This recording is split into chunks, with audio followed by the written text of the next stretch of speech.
Welcome to the Courageous Recovery broadcast. I'm your host, Randy Mortensen. This is a weekly 20 to 30-minute program where we provide answers for your I don't know how. Whether you're dealing with recovery issues, maybe it's emotions from a loss, or life has just thrown you one more curveball than you were expecting. I'm so glad that you're here and you've taken time to listen to this. My guest today, you're just going to be blown away by his passion, his drive, and his enthusiasm. My guest today is 𝐦𝐨𝐻, and what I love is his tagline for himself. He's the CEO Confidant. So it's always great to have individuals from around the country and across the country and around the globe join this live broadcast. And thank you for taking time from your busy schedules to connect. You should see a chat box if you're on one of the networks that allows you to leave a message. Please do comment with any thoughts that you have, and also hit the subscribe button. For more information about me and the programs that I offer, you can always go to my website, which is randymortensen.com.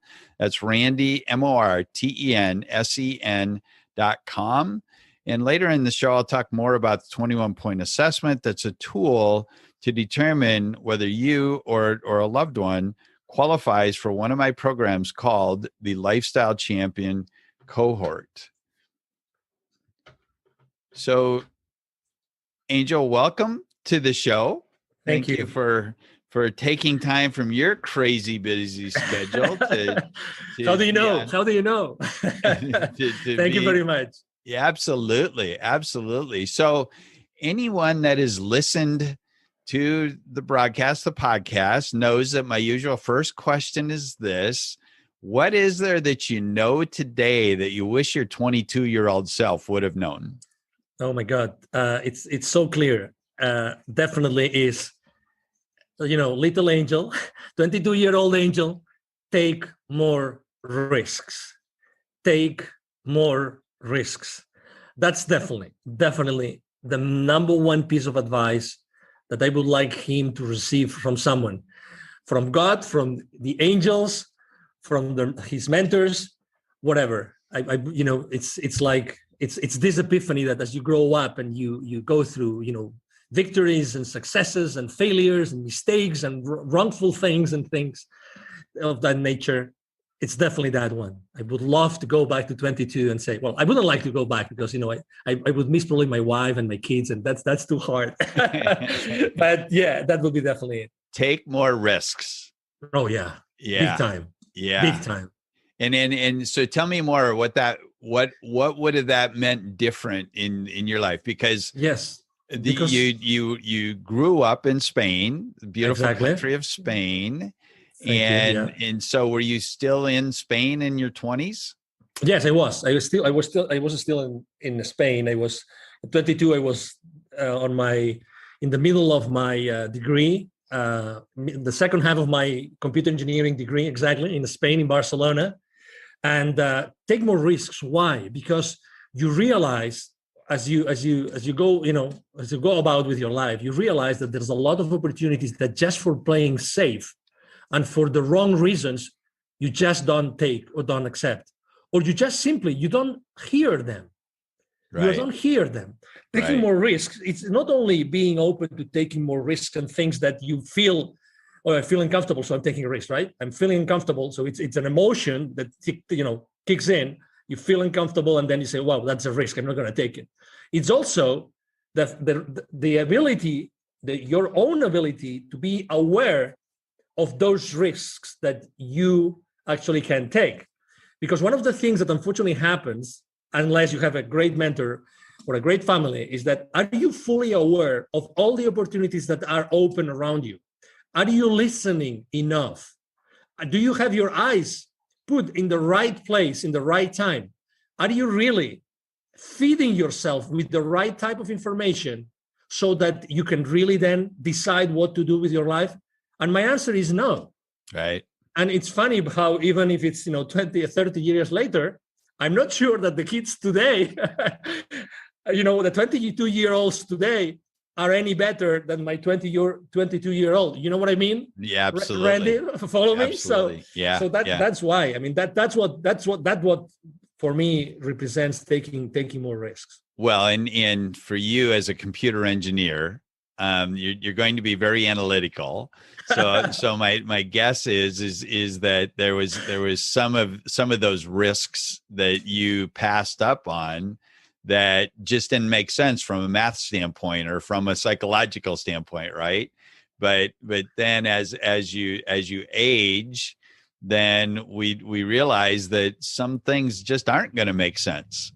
They're not logical, but there's a need for a service or a product or whatever that might be. So yeah, that's brilliant. Let me tell you a couple of stories to actually illustrate that. I think the audience are gonna like them. Number one, so let me tell you how I was. And I remember I was actually the president of an organization, a student association when I was in college.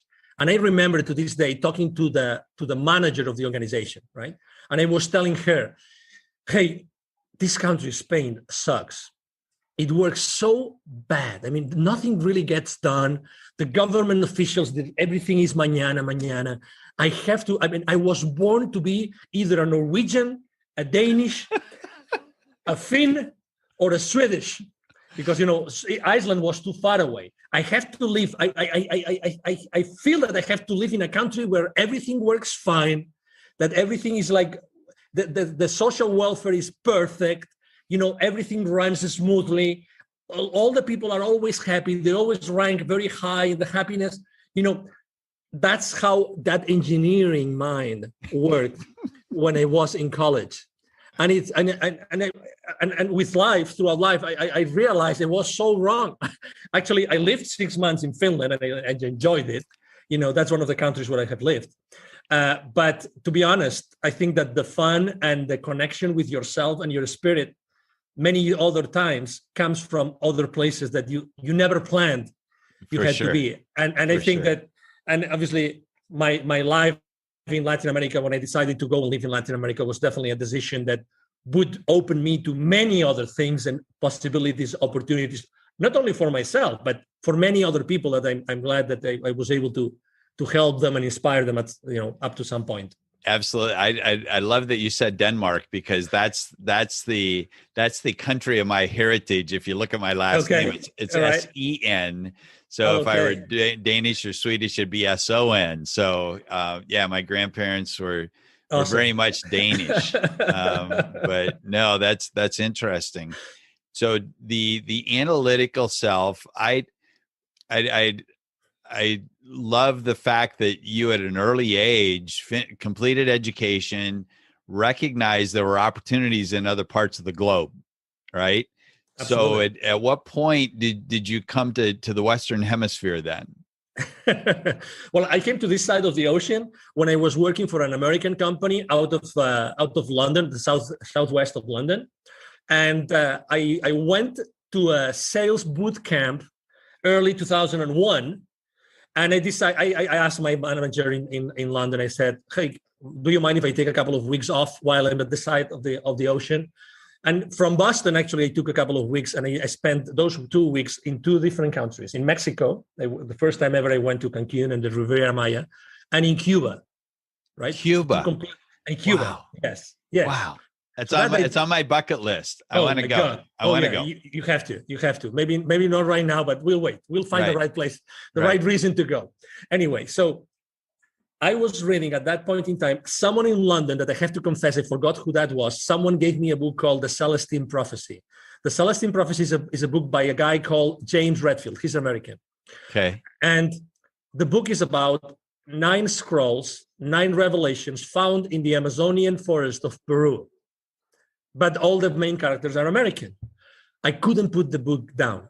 Has it ever happened that you're reading a book and you cannot put it down and it looks like you've been there? You've been in that book. The same things that the main characters are living, you've been there. You're so identified with them.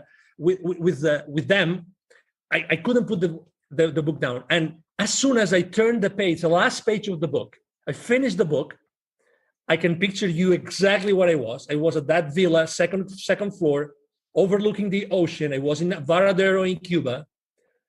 And I had this incredible chill, goosebumps all over my body. Don't ask me why. It's the first time ever in my life I realized that was possible. And I said, oh my God, I don't know what this is, but I think this is a calling of some sort. Wow. I have to change my life. Literally.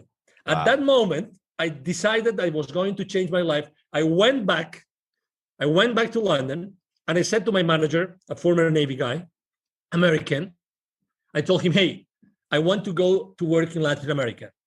Why? Oh, because, we have this, affinity between, the Spaniards and I didn't tell him the truth because, how can you imagine? This guy was a real former Navy guy. Like a real Navy guy.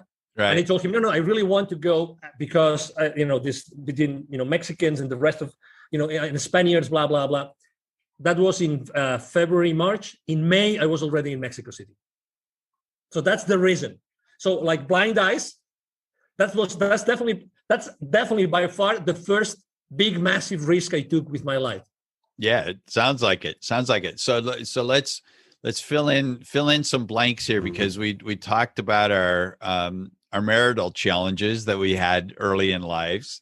Was that in England then, or when was that? It looks like you were reading my mind, because I was just thinking about this right now.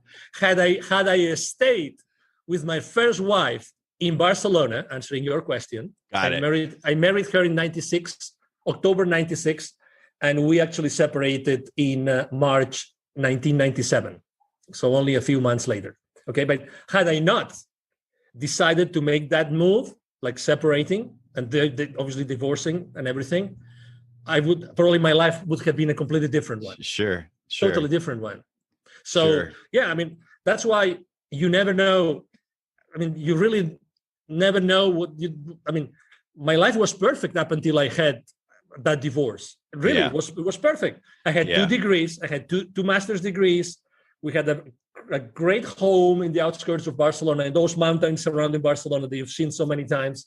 We would go to ski every single winter to the Pyrenees, and we would also go to the French Alps or Italian Alps every single season. We had access to other houses on the beach. You name it. My life was perfect. I had a great job, but unfortunately, things went wrong. And well, here's what I know, Angel. That with the listeners on here, there's somebody that's listening. Let's just say it's some guy that's listening. Could be a lady that's listening, that's wondering whether that guy or that gal that they're engaged to be married to, they're wondering, is this really right? Or is this the right person or not? What would you say to that guy or gal? How do you wish your thought process or your decision-making process would have been different when you were considering getting married to that woman? That's the most difficult question that I've ever been asked on any single interview in my life. Because really, I wish I knew the answer. The girl I married, she was prior to being, to me dating her and being together for a couple of years. We met in college. We were both computer engineers. First, before me, she dated my best friend, and it didn't work out. And we married, and again, my life was perfect. And when people ask me, what's the most traumatic event in your life, that's the one. Sure.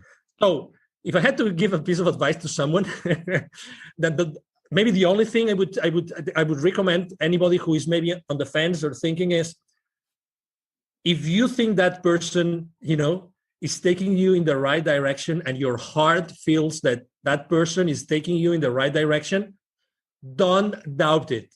Right. Start living together. Honestly, that will be my piece of advice. Yeah. Start living together as soon as you can. Okay. I know that, again, everybody has their own beliefs, and there's many other things in the background. I get it. You're talking to someone that's been, many different countries, blah, blah, blah. I am an open-minded guy. I know they have to be extremely respectful with many different avenues and beliefs, but still, I think that by taking imperfect action now, by taking an imperfect action of trying to increase the amount of time you spend with that person as soon as possible. It's the only way to really see if you're going to make progress together or not. Yeah, and you and I have talked a little bit about our spiritual journeys, and I can tell you, I married two beautiful women. My first two wives were good ladies, right? It was my poor choices and my poor judgment that really disrupted my life and theirs. And I wasn't, my testimony is I didn't know what I didn't know. I sat in a church every Sunday in my life, but I didn't know what I didn't know until after I quit drinking and made a commitment to change. And that's when the whole spiritual element really came into my life. And so I didn't know how to be a better husband before. I didn't know how to be a better man. It wasn't until that awakening in my world that really shifted thought process and logic and so on. So I'm 100% in agreement with you. Sorry for asking you a hard question, but no, because I wish, I'm like you. I mean, I have a big heart. I wish I had the silver bullet I could use and I could recommend. But at the end of the day, we're talking about something which really comes from inside of you. It comes from inside of you. It's your heart. It's how you feel that other person. How do you see? What I would say also is that if you have any doubts, if you have any doubts, maybe it's not the right person. Yeah, no, quite. Again, and let me use another of the mantras I use very often. Life's too short to be with the wrong people. Amen. Life is too short to be with the wrong people. Hang out with the right people. Please. If you have any doubt, change gears. Right. Right. Yeah. And so let's shift here a little bit because I want to talk about two of the programs and I just have this in my notes here. It says, God gave us his words as encouragement and for us to share with others. He promised to love us before we ever loved him. He delights in seeing you and me use the gifts, skills, and talents he's provided to fulfill the plan he has for your life. And when we're faithful to others and being willing and being obedient to serve, that's where success really comes from, right? So I want you to talk about your goals, if you would please, about, and I can't remember, you make a statement how many billion people there are and you want to serve how many CEOs is your goal? Yeah, it was 81,000. 81,000 CEOs you want to serve. Yes, exactly. That's exactly the goal when I was making my when I was starting my company and when I put out there, because unless you have something up there, nobody can keep you accountable. So right. So thank you. And that comes from, it's funny how throughout your life, when you start knowing what you didn't know before, then your life purpose changes. Right. And that's exactly what happened to me when I went in 2012 to a Tony Robbins event. Exactly what happened. Got it. So outreach, impact, influence started to be something for me, using the talents, the gifts that God has given me for the greater good, acknowledging, knowing that everything, all the potentially greatness I had achieved in my life, including all my mistakes and failures, all that was to serve humanity. Right. And that my future success was totally dependent on how many people I was going to be able to serve. That was the main thing. That was October 2012. Wow. And as you know, I mean, he's an amazing guy, as you know. I mean, yes. That event has given me like 100 times, fold, returns. So is that the event that you attended in Manhattan, in Massachusetts? No. That was in Massachusetts. Was just a sales boot camp. But I really became aware of what my really life purpose was in 2012. I started to become aware of how important outreach and impact is, and how to use my gifts and my talents. Got it. To do good in the world in 2012. Got it. Okay. After that event. Exactly. No, I love it. I love it because you're providing the audience with my journey. We're talking about my journey. Exactly. Yeah. Yeah. Well, and you and I didn't talk about this before, but I was actually a coach on an event that Tony Robbins was part of. We had 41,000 people signed in around the world on that 2.5 day event. And it was A360, and we can talk more about that another time, but no question that there are people that impacted your life. There are people that impact my life, both positive and negative, but it's those positive ones that when we're obedient, we follow that Holy Spirit nudge, right? That really makes an impact. So if somebody's listening to this, they're a CEO, tell me how do they get a hold of you to engage with you? Thank you. Yeah, it's very easy. Well, first of all, I am very active on LinkedIn, which is the professional network with most of the CEOs are, right? So you can easily find me there. And you were kind enough, Randy, to actually mention my brand, which is the CEO Confidant, as you said. Right. I'm going to give you my direct email address. Either myself or my team are going to respond to every single email. It's very easy. It's angel@𝐦𝐿Ribo.com. Ribo is my last name. It's spelled like R-I-B as in boy O. So my email address is angel@𝐦𝐿Ribo.com. Okay. And so that's perfect. And who's a good fit for your program? Excellent. A great question. Many people ask me, hey, is there a particular industry, a particular, geography? In reality, there is not. It's the profile. Okay. It's the kind of person. That's the person I talk to every single time, every single day, which is people that really want to leave a legacy, people that really want to change the world, and business leaders that really want to change. So business leaders, any business leader that really want to change, really want to leave a legacy, and really want to change the world, that's the people I work with.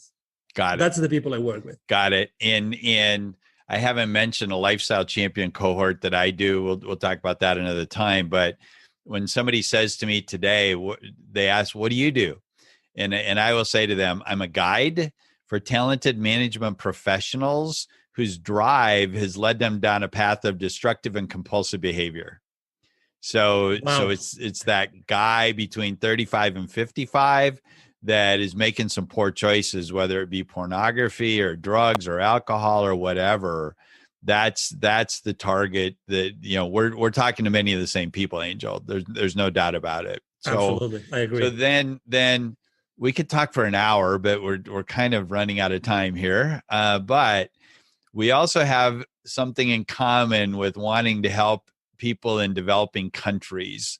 Where did your passion get stirred up to help the impoverished kids in Latin America? Tell the listeners about that journey. Absolutely. So it really started in 2001 when I started to live in Mexico City, right? I moved from, the UK to Mexico City. And immediately I started to have like multinational, responsibility over different countries. So I started to continuously, going to many different countries. Given the nature of the business I was working with, it was a large high-tech company. We were serving manufacturing companies. Where are the manufacturing companies located? Where are the assembly plants? Where are the maquiladoras, right? They are in very impoverished areas. They are in the border. They are in places where really it's not the best economic condition. That's why they're building there, right? They have a huge, security systems and everything. But so guess what? I would go and visit those super nice manufacturing plants that belong to multinational corporations, multi-billion-dollar in revenue. And before getting into those plants to talk to the general managers and the CEOs to close deals, guess what I would find, outside those plants? Kids that would always ask me, hey, senor, do you allow us to clean your car, to wash your windscreen, to keep your car's face? Would you buy, would you buy some, a bottle of water? Would you buy some candies from us? Whatever that is. So do you see that? Do you picture this? Absolutely. The most influential people and the most underprivileged people I was meeting in a matter of minutes. Isn't it crazy? Yeah, it is. Isn't it crazy that we become totally insensitive as humans to this just because we do it every single day? So I started to do this consistently in 2001. And you know, and then so I would see those things together all the time, right? And obviously, you know, I was proactively donating and helping organizations, blah blah blah, but not mine. And then in 2012, I had this experience with Tony Robbins and impact and influence, and I said, "Oh my God, I'm so wasting my own time. I'm wasting my life. Let's do something," right? So in 2015, second time in my life, I have an experience that I can only explain in terms of divine, divinity, Right. and God. Right. The second time in my life. Incredible images. And this time it wasn't a book. This time was literally an experience, like seeing. I was under the shower. It was in Mexico City. And I suddenly started to see all those images of kids I had seen for so many years. And I understood that I had to take action. That was 2015. 2016, I was already living corporate America.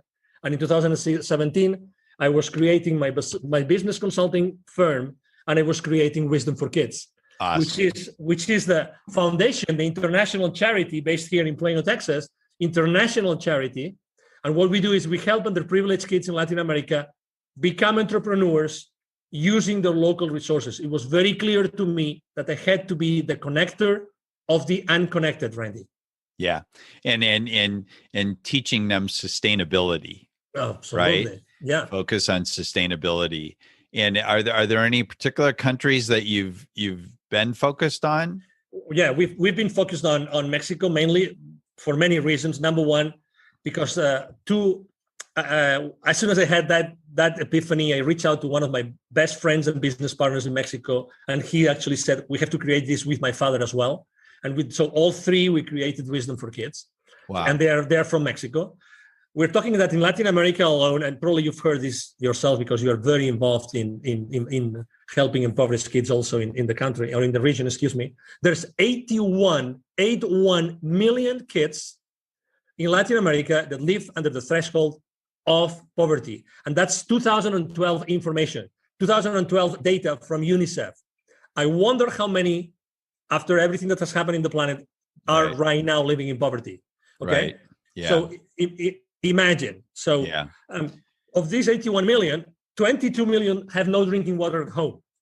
Yeah. No drinking water. Yeah. You know what it means?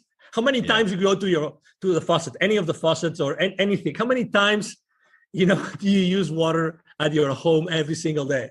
Well, the statistic that I use for Haiti, and I don't know the stats of all of Latin America. I know the Haitian statistics because I was just there again last week. And in the United States, the average American uses 112 to 115 gallons of water per day.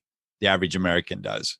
In Haiti, the average Haitian uses 2 to 3 gallons of water per day. Okay, on average. So safe drinking water, having the ability to take a shower. So it's human, hygiene. All of those things are a huge challenge. I honestly, Angel, did not know the magnitude of those numbers in Latin America. I really didn't. So, and as I say, only God can solve it. At the same time, God's put people like you and me and millions of others that business people need to step up. And if we're really going to be Christian business people, then who do we need to serve? Not ourselves, or anything like that. So I think there is a real motivating opportunity for us to I love your sustainability. I'm of the same mindset. Awesome. So Mm-hmm. Absolutely. Okay. Awesome. We are about out of time. Let me say a couple of things, and then I'd like you to just chime in with some closing remarks. So thank you. So here's, as we've talked a bit here during this pandemic, overdose deaths continue to grow.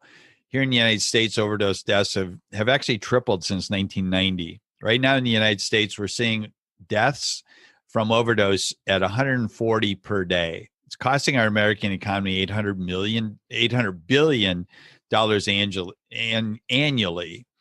If you know somebody who's struggling with compulsive destructive behaviors, please don't wait another day. Either you call me or provide them with my office number. That's 321-757-HOPE, 321-757-HOPE, or reach out to someone that you know and trust, because the people that are dying today are husbands, wives, sons, and daughters of someone who loves them. Today's the day to seek help.